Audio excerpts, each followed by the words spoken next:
You are nothing but worthless trash. Do not you dare show your face in this family again. Those were my mother's last venomous words before she literally threw my suitcase onto the cold pavement. 6 years later, I stood in the shadows of my sister's $10 million wedding, watching them parade around in their perfect fabricated lives. They thought I was dead to the world. They were about to find out exactly how alive I was. Thank you for watching this video.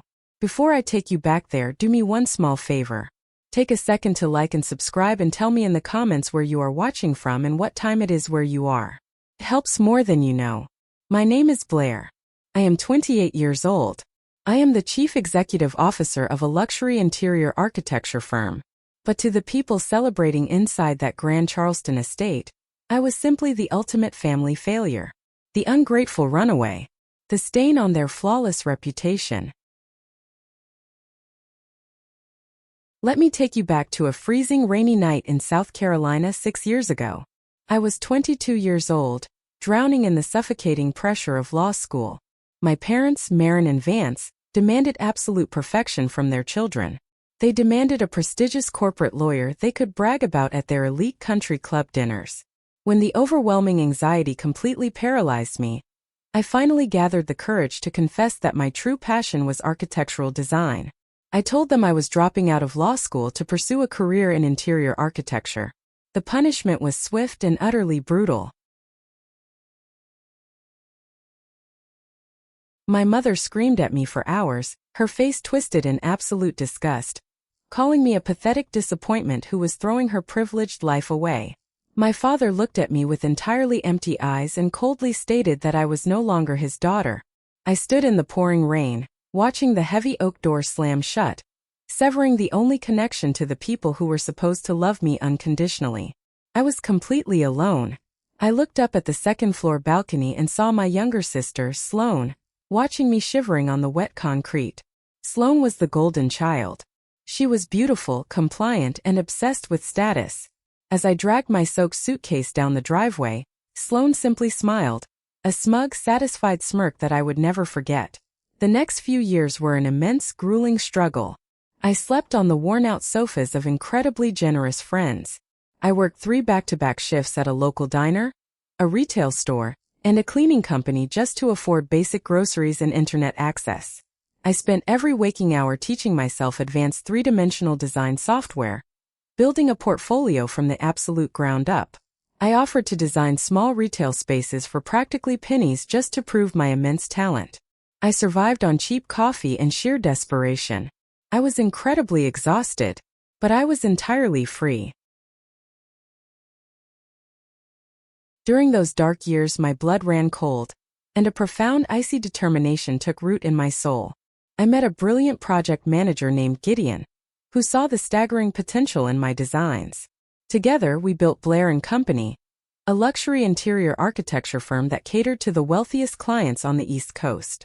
Through years of staggering sacrifice and utterly relentless work, we turned a small freelance hustle into a multi-million-dollar empire. My parents had told me I was worthless without their money and their name. But sometimes the only way to build an empire of your own is to let their kingdom burn to the ground. I had not spoken to my family in 6 years. I changed my phone number. I moved to a different city. I completely erased them from my daily existence. But fate has a strange way of closing the circle. One morning, Gideon handed me a high society magazine featuring the upcoming social event of the decade. It was an announcement for my sister Sloane's $10 million wedding. She was marrying the heir to a massive real estate dynasty. Her soon-to-be father-in-law was Alden, a notoriously ruthless self-made billionaire. The article featured a glossy, perfect photograph of my parents and Sloane, smiling like pure royalty. As I stared at their faces, I did not feel the familiar sting of rejection. I felt completely calm. I felt an absolutely icy resolve. I decided it was time to step out of the shadows. They had absolutely no idea that their forgotten trash was about to crash their royal party. The wedding reception was held at a historic, breathtakingly opulent estate in Charleston. Crystal chandeliers hung from enormous luxury tents. Thousands of imported white roses decorated every conceivable surface. Waiters in crisp tuxedos circulated with vintage champagne. It was an utterly staggering display of wealth, designed specifically to feed my parents' insatiable hunger for validation. I walked through the massive iron gates wearing a profoundly elegant, custom-tailored black evening gown. I carried myself with an entirely new posture. The terrified, broken college dropout was completely gone. In her place stood a woman with ice in her veins. Because the guest list was massive, and because 6 years of maturity and success had completely transformed my appearance, I slipped into the crowd entirely unnoticed. I stood near the lavish marble bar, observing the royal court. My parents were holding court with a group of extremely wealthy socialites. Maren was wearing a designer dress that undoubtedly cost more than I made in my first year of freelancing. She was laughing that high-pitched, entirely artificial laugh she used when she wanted to impress someone. "Oh, our eldest daughter, Blair?" Maren said smoothly to a curious guest. "She is a brilliant corporate lawyer living in Europe. She desperately wanted to be here today. But she is currently closing a massive corporate merger in London. We are absolutely so proud of both our girls." I froze. The sheer audacity of her lie was staggering. They had thrown me out into the street like garbage. They had completely disowned me. Yet, here they were, using a fabricated, highly successful version of me to elevate their own social status. The perfect family facade was completely sickening. They wanted the credit for raising 2 successful daughters without ever having to actually love one of them. I watched Sloane excuse herself from the crowd, her massive diamond ring catching the light as she hurried toward the private bridal suites inside the main house. I set my champagne glass down on the marble counter. The hunt was on. I followed her quietly, my expensive heels making absolutely no sound on the thick carpets. Sloane pushed open the door to a luxurious private sitting room and left it slightly ajar. I stood in the dark hallway holding my breath. Maren slipped into the room a moment later. I pulled out my phone, pressed record, and held it near the crack in the door. "Is everything handled with the lawyers?" Sloane asked, her sweet bridal voice completely replaced by a harsh, nervous hiss. "Relax, darling," Maren said dismissively. "Your father has the paperwork ready. Once you are officially married into Alden's family, we will have the ultimate financial backing. The courts will not question a family with our new connections." "But what if she shows up?" Sloane paced the room. "What if that crazy loser finds out about the grandmother's trust fund? She is probably dead in a ditch somewhere." Maren laughed, a cruel, utterly heartless sound. "Listen to me carefully. Next week, your father and I are filing the final petition to have Blair declared legally absent. Once the judge signs that order, her $1.5 million trust fund defaults directly back to us. It is the absolute least she owes us for embarrassing this family." My heart pounded with a heavy, dangerous rhythm. I was utterly shattered, not by grief, but by the staggering depths of their greed. My grandmother had left me a trust fund? They had kept it a complete secret. And now they were plotting a massive federal crime to steal my inheritance to fund their luxurious lifestyle. The predators thought they were hunting a ghost. They had absolutely no idea they had just walked blindly into my trap. I saved the audio file to multiple secure cloud servers. I turned around and walked out to the sprawling manicured gardens to clear my head. I needed to remain completely calm. I needed to execute this flawlessly. As I stood by a large stone fountain, I noticed an older gentleman pacing the gravel path, speaking aggressively into his phone. He was wearing a classic, impeccably tailored tuxedo. It was Alden, the billionaire father-in-law. "I do not care what the lead engineer says," Alden barked into the phone. "The load-bearing columns in the grand lobby are completely compromising the aesthetic flow of the space. Fix it or you are all fired." He hung up, running a hand over his silver hair in deep frustration. He looked down at a set of digital blueprints on his tablet. I took a slow breath and stepped forward. If you shift the structural weight to a reinforced steel tension cable system, hidden within the ceiling bulkheads, You can entirely eliminate the central columns and open up the lobby without sacrificing the structural integrity of the fourth floor. Alden snapped his head up, his piercing blue eyes locking onto mine. He looked completely shocked. Who are you? Someone who hates seeing brilliant architecture ruined by lazy engineering, I said evenly. I stepped closer, pointing at the screen. Your current firm is using standard commercial load distribution. But for a luxury boutique hotel, you need suspended cantilevers. It costs 15% more upfront, but the visual impact triples the property value. Alden stared at me, absolutely mesmerized by the sudden intrusion of pure competence. A slow, genuinely impressed smile spread across his weathered face. I am surrounded by yes men all day, and a stranger at my son's wedding solves a $50 million problem in 30 seconds. What did you say your name was? I reached into my designer clutch and handed him my heavy matte black business card. Blair, Chief Executive Officer of Blair & Company. Alden looked at the card, then back at me.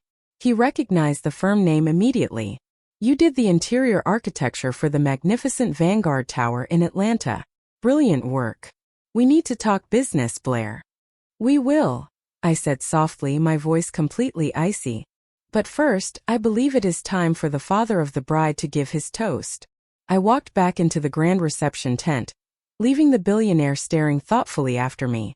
The room was buzzing with anticipation. Vance was standing on the main stage holding a microphone. Marin and Sloane stood beside him, looking like the picture of absolute perfection. The heavy crystal glasses clinked. The room went completely silent. Family, Vance began, his voice booming with artificial warmth. Family is the absolute foundation of our society. Marin and I have devoted our entire lives to raising daughters who understand the profound value of loyalty, integrity, and love. The crowd applauded politely. I stood near the back, my expression entirely frozen. Today we give away our youngest daughter, Sloane, to a wonderful new family, Vance continued, placing a loving hand on Sloane's shoulder. And while our hearts are heavy that our eldest daughter, Blair, could not fly in from Europe due to her highly successful career as a corporate attorney, we know she is here in spirit. Because in this family we always support each other. Alden had walked into the tent and was standing a few feet away from me, nodding approvingly at the beautiful speech. It was time. I stepped out of the shadows and walked directly down the center aisle of the grand tent. The spotlights caught the shimmering fabric of my dress. A few heads turned, then a few more. That is a truly beautiful speech, Vance, I said. My voice was completely calm, but it carried clearly across the silent room without a microphone. Vance stopped talking. His face drained of absolutely all color. Marin gasped loudly, dropping her expensive silk fan. Sloane's eyes widened in sheer unadulterated panic. The mask was slipping. The royal facade was cracking right before their eyes. Who let this woman in? Marin shrieked, her voice completely losing its refined edge. Security! Get this crazy beggar out of here immediately. Alden stepped forward, his powerful presence demanding absolute attention. He looked at Marin in utter confusion. Wait, Marin, what are you doing? Do you know this brilliant architect? I stopped walking, stopping right in front of the stage. I looked directly into Alden's eyes. You have absolutely no idea who I am, Alden, I said, my voice cutting through the tension like a blade. I am the phantom corporate lawyer from Europe. I am the eldest daughter. Murmurs of profound shock rippled through the hundreds of elite guests. She is lying. Sloane screamed, her perfect bridal face twisted in ugly rage. She is deeply mentally unstable. She ran away years ago. I did not raise my voice. The true power always lies in absolute silence. I pulled out my phone, connected it seamlessly to the venue's wireless audio system, via an open Bluetooth channel I had easily cracked earlier, and pressed play. The crisp, undeniable voices of Sloane and Marin echoed through the massive venue speakers for everyone to hear. Next week, your father and I are filing the final petition to have Blair declared legally absent. Once the judge signs that order, her $1.5 million trust fund defaults directly back to us. The recording finished. The silence in the room was absolutely deafening. The perfect golden family shattered into a million irreversible pieces. Alden's face turned completely red with immense, terrifying fury. He was a man of strict principles. He despised liars and he absolutely abhorred thieves. He turned slowly to Vance, who was currently sweating profusely and shaking like a leaf.